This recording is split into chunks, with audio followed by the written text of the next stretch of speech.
Welcome to Q&A with FDA. In this podcast series, we aim to answer some of the most frequently asked questions that we've received from the public. My name is Dr. Sarah Roach, and today's topic is drug recalls.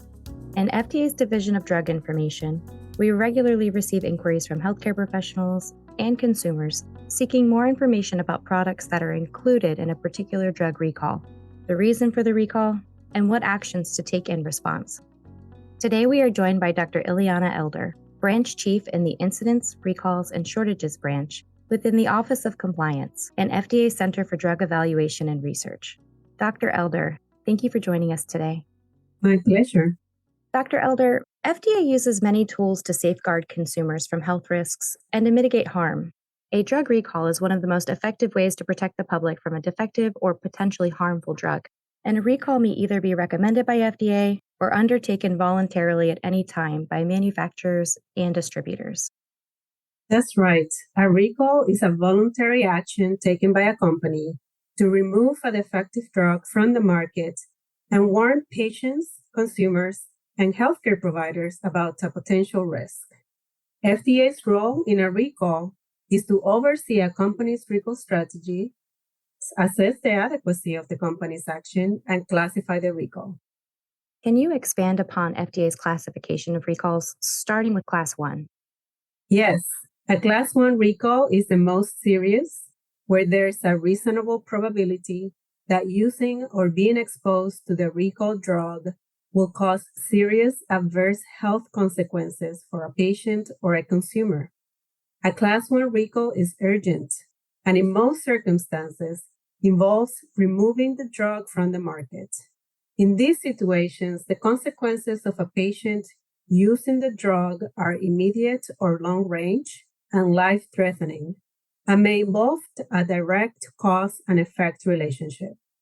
One example of a significant Class 1 recall was the contamination of certain hand sanitizers with methanol, a dangerous and toxic substance. Not only did we evaluate and classify recalls to protect the public, but we also communicated to manufacturers and distributors about what they should do if they make or distribute a product that has a risk of methanol contamination. We also notified consumers via our website about hand sanitizers they should not use. Another recent example of a Class 1 recall in the news was the recall of certain ophthalmic products because of bacterial contamination, which led to a multi-state outbreak. Products intended for use in the eye can pose a greater risk of harm because they bypass some of the body's natural defenses. The eye infections involved are rare, extensively drug-resistant strain of bacteria, and the outbreak, unfortunately, resulted in eye infections, permanent loss in vision, and death. The company involved was placed on import alert to help stop their products from entering the U.S. market and from it being distributed in the U.S. supply chain. We acted swiftly to respond to the outbreak. We warned the public not to purchase and to immediately stop using certain over-the-counter eye drops due to the potential risk of eye infections that could result in partial vision loss or blindness. These recalls all understandably resulted in many questions and concerns from consumers and healthcare professionals. Another recall that stands out in my mind because of the number of questions it generated is the drugs recall due to the presence of nitrosamine impurities. Yes. As you know, the nitrosamine-related recalls are ongoing and have been in the news for years now. To provide some background on these recalls, nitrosamines are organic compounds that we are exposed to in our everyday lives. They exist in our water and foods, but we don't want them in our drug supply. This is because exposure to nitrosamines may increase the risk of cancer if people are exposed to them above acceptable levels and over long periods of time. Since the nitrosamine-related recalls began in 2018, FDA has requested manufacturers to withdraw certain drugs from the market due to nitrosamine impurities above the acceptable intake limits. These recalls have impacted many different types of drugs over the years. This includes angiotensin II receptor blockers such as valsartan, losartan, and irbesartan, and other drugs such as metformin and varenicline. The nitrosamine recalls are an example of a Class 2 recall, which is a situation where using or being exposed to the product may cause temporary or medically reversible adverse health consequences, or where the probability of serious adverse health consequences is remote. Most drug recalls that occur are Class 2 recalls. And then there are Class 3 recalls, which are the least serious. That's right. A Class 3 recall is a situation in which using or being exposed to the product is not likely to cause adverse health consequences. A Class 3 recall could include certain concerns about minor drug labeling errors, defective packaging, or incorrect expiration dates, to name a few. Separate from recall classification is recall depth, which can sometimes create confusion. Consumers might learn through the news that a product is recalled, but the pharmacist has not notified them about the recall, leaving them unsure of what to do. Can you describe the different depths of recalls? I'm glad you brought this up. As you mentioned, recalls have different depths, which refers to the extent of product removal from the market through the distribution chain. The recall can be consumer or user level, retail level, or wholesale level. And this is identified in the recall notice provided to distributors and consignees by the manufacturer or distributor of a drug that is being recalled. While this is not the same as the classification, a good rule of thumb to keep in mind is that in general, Class 1 recalls, the most serious, may extend to the consumer level, and that makes sense. These are the urgent situations when everyone involved with the use of a drug product should immediately stop using it.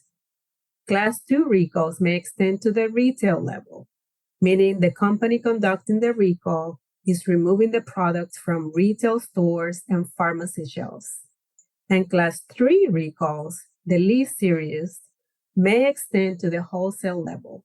This is intended to prevent any more of the recall product from reaching pharmacy or store shelves from wholesalers because of a small potential risk.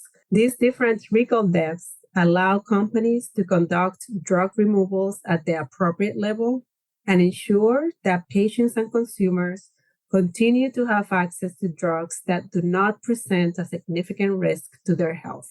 If all recalls were removed to the consumer or user level, regardless of risk, this would be detrimental to public health.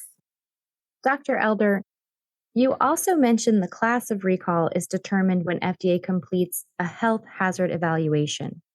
There are probably a lot of listeners who don't know what FDA's health hazard evaluation includes. Can you explain? Of course. First, recalls are typically initiated voluntarily by companies before they notify FDA. This means that companies initially developed their recall strategy, including proposing the recall depth, that is, consumer, retail, or wholesale level, based on their own assessments. Once the recalling company notifies the FDA, we conduct our own review, which includes a health hazard evaluation to help inform whether the company's initial recall depth and overall recall strategy are appropriate. The health hazard evaluation is FDA's clinical evaluation of the health hazard or harm to patients and consumers presented by a recall drug. It takes into account several factors. One, it considers the nature of the problem and whether it can be easily identified by users. For example, is the drug potency higher than it should be, and how would a normal user be able to identify this issue? Two, it assesses intended use, including intended or likely segments of the population exposed to the recall drug, such as pediatric patients. For example, is the drug intended to treat a specific condition or various diseases? And is it indicated for various groups or only for one distinct population segment? Next, the health hazard evaluation looks at the likelihood of adverse events occurring. For example, is it likely or unlikely that an adverse health consequence could occur if the recall product is used? And finally, an assessment of the degree of health hazards, such as life-threatening, limited adverse health consequences, or no adverse health consequences at all. For example, an adverse health consequence could be likely, but the degree of health hazard could be minimal, such as a minor complaint as opposed to permanent impairment of a body structure like loss of vision. So, part of FDA's role is in overseeing a company's recall strategy, and the health hazard evaluation is part of that FDA recall process. Right. A company develops a recall strategy and includes certain factors, such as their own health hazard assessment. The recall strategy is a planned, specific course of action to be taken in conducting a specific recall. It addresses the depth of the recall, the need for public warnings, and the extent of effectiveness checks for the recall. It's critical for companies to be recall ready at all times so that they can act quickly and effectively to protect patients and consumers from harm by quickly addressing violative drugs on the market. And this involves developing a robust recall strategy. FDA's Small Business and Industry Assistance, or SBIA, discussed recall strategy in a podcast from the SBIA Chronicles podcast series titled The Key Elements of Being Recall Ready. For those interested in learning more, the podcast is linked from the episode webpage. Let's get into a few more parts of the recall strategy you just mentioned. Regarding FDA's role in assessing the adequacy of a company's action, I'd appreciate it if you'd talk about how FDA performs this assessment and how FDA gets involved if a recall notification is inadequate. Companies describe how they will conduct a recall effectiveness check in their recall strategy.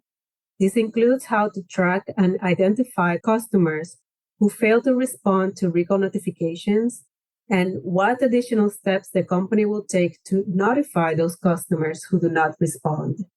FDA evaluates the effectiveness of a recall by reviewing a company's efforts to properly notify customers and to remove the defective product from the market. In addition to reviewing the effectiveness checks conducted by a company, FDA also may contact companies' customers to assess whether the recalling company and the customers are carrying out the recall. If FDA's checks determine the recall to be ineffective, FDA works with the recalling company to take appropriate actions to protect patient health, such as reissuing the recall notifications to customers and patients if appropriate. There has been an increase in the number of inquiries about drug recalls in the past few years.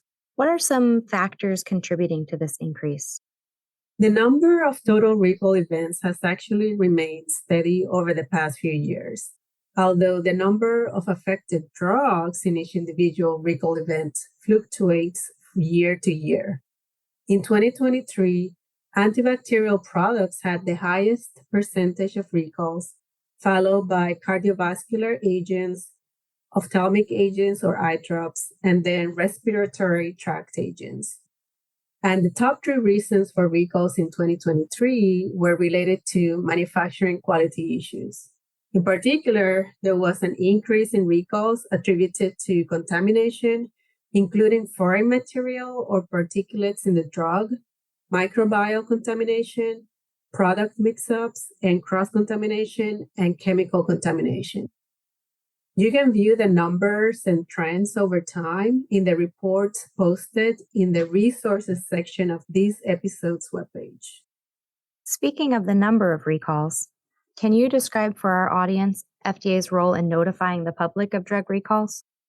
Companies might notify the news media, and the FDA may issue an alert when the recalled drug poses a serious health hazard and should not be used by consumers. This is not the case for all recalls. If a company does not notify patients and consumers after FDA makes a recommendation that they should, the agency may issue a press release or an alert or post on social media to protect patients and consumers. In addition to the types of notifications you just described, FDA makes recalls public in a report that covers recalls for FDA-regulated products, known as the FDA's Enforcement Report.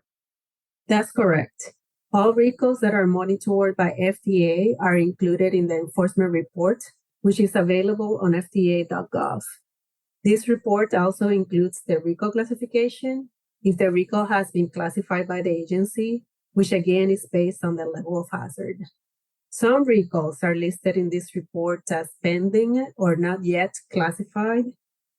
This is a means to alert the public sooner when a company initiates a recall, and these listings are updated with the class of the recall once FDA completes review of our recall information provided by the company and a health hazard evaluation. We've noticed a new trend of insurance companies and health plans sending recall notices and letters to consumers when the recall is not at the consumer level. We have found that most of these recalls were conducted at the retail or wholesale level, and within the letter, it will confirm that no action is needed on the part of the consumer. I've heard about this practice and understand it can be confusing, but patients and consumers should contact their pharmacy with any questions. This is important, especially in those situations where the recall depth is not to the consumer level, and it would be more harmful to stop using a drug unnecessarily. Another confusing situation is when Dear Healthcare Provider letters are issued rather than a recall notice. How can healthcare professionals tell the difference between these? Dear Healthcare Provider letters are intended to alert physicians and other healthcare professionals about important new or updated information regarding a drug. Often, these letters are in the form of a mass mailing or email from the manufacturer or distributor or from FDA. Sometimes these letters notify healthcare providers about an issue with a drug, along with instructions on how to address or correct an issue. In these cases, the drug can continue to be used as long as the specific instructions from the manufacturer are followed. A drug recall notice, on the other hand, is a notification of product removal that includes the product defect, the associated health risks, and specific instructions for how to dispose of the recalled defective drug. A recall notice is distributed by the recalling company at the appropriate depth to consumers, retailers, or wholesalers, and this recall depth will be included on the recall notice. For example, if a healthcare provider becomes aware of a recall notice regarding a drug recall to the wholesale level, which is the lowest health risk recall situation, the healthcare provider may continue to provide or prescribe the product to patients. As always, we recommend that healthcare providers and the public contact the recalling company and the FDA if they have questions about a particular recall situation. Even though most recalls are voluntary actions and conducted on a company's own initiative or by FDA request, can you explain when FDA can use statutory authority to order a company to recall a drug? Of course. And I think that there is confusion around this because FDA has mandatory recall authority for foods and other commodities, including medical devices, certain biologics, tobacco, and cosmetics, meaning that the FDA can order a company to conduct a recall for those products. But for most drugs, a recall is a voluntary action. That's why in most recall notices, you'll see a statement that says, this recall is being conducted with the knowledge of the U.S. Food and Drug Administration. One exception is when the drug in question is a controlled substance. The FDA has authority to mandate the recall of controlled substances when a company does not voluntarily take this action but only if there's reasonable probability that the drug will cause serious adverse health consequences or death, meaning a class 1 situation. Then FDA may issue a mandatory recall order for the controlled substance to the responsible firm. Dr. Elder, I'm sure our listeners would appreciate some practical tips for staying up to date with drug recall news. The best source of information for patients and consumers is on our drug recalls page on fda.gov, which will be linked on this episode's webpage. There, you will find a list of company press releases, mostly for Class 1 recalls. When a company announces a recall, market withdrawal, or other safety alert, we post that announcement in this database. You do have to keep in mind, though, that not all recalls have press releases or are posted on this webpage. On this webpage, you can find additional links to more information about other recalls for other FDA-regulated products as provided on the recalls, market withdrawals, and safety alerts webpage or the enforcement report we mentioned earlier. We usually recommend healthcare professionals sign up to receive direct notifications about recalls, so they know real time about news and updates. Is that your recommendation as well?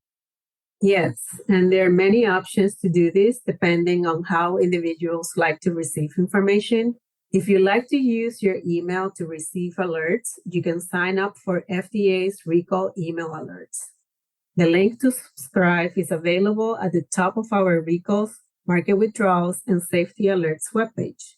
Subscribing to email alerts from the MedWatch webpage is also helpful. Or if you prefer to receive your information via social media, you can follow FDA recall information on X. The questions we receive most frequently from patients and healthcare professionals are not because they are unaware of a drug recall, but instead they are calling us because they aren't sure what to do next. In addition to checking FDA.gov for a company's recall announcement, what else do you advise? If the return or product disposal instructions are unclear, patients should talk with their pharmacist. If you're the pharmacist and the return instructions are unclear, contact the manufacturer or FDA. In some cases, you may need to check with your state board of pharmacy or company policy. If you're the prescriber, you may be asked to prescribe an alternative medication or write a new prescription to replace a returned product. We have a lot of healthcare professionals listening to this podcast. What is your final message for them about managing drug recalls? First and foremost, stay informed. Healthcare professionals are essential in reassuring and guiding patients when a drug is recalled, and they can encourage patients not to panic and help them understand what the recall notice is saying, along with what they should do. Healthcare professionals can be active participants with substantial impact on ensuring the safety of the drug supply. For example, they can continue to assist the FDA when we conduct recall audits via phone calls or email to verify that companies are appropriately conducting a recall, or they can submit MedWatch reports to the FDA when they become aware of adverse events related to a drug. And that link to the MedWatch reporting page is also linked from our episode webpage. Thank you again, Dr. Elder, for all of this great information. We appreciate your time today explaining drug recalls. And thanks to our audience for listening to Q&A with FDA. The full podcast and transcript of this recording is available at fda.gov/QA with FDA. Many of our episodes offer continuing education credits for healthcare professionals, so be sure to visit fda.gov/QA with FDA for more details. If you're looking for additional learning or continuing education credit opportunities, including live and home study webinars, you'll also want to check out fda.gov/CDER-Learn and fda.gov/DDI webinars. And if you have questions about this episode or anything drug-related, email us at druginfo@fda.hhs.gov.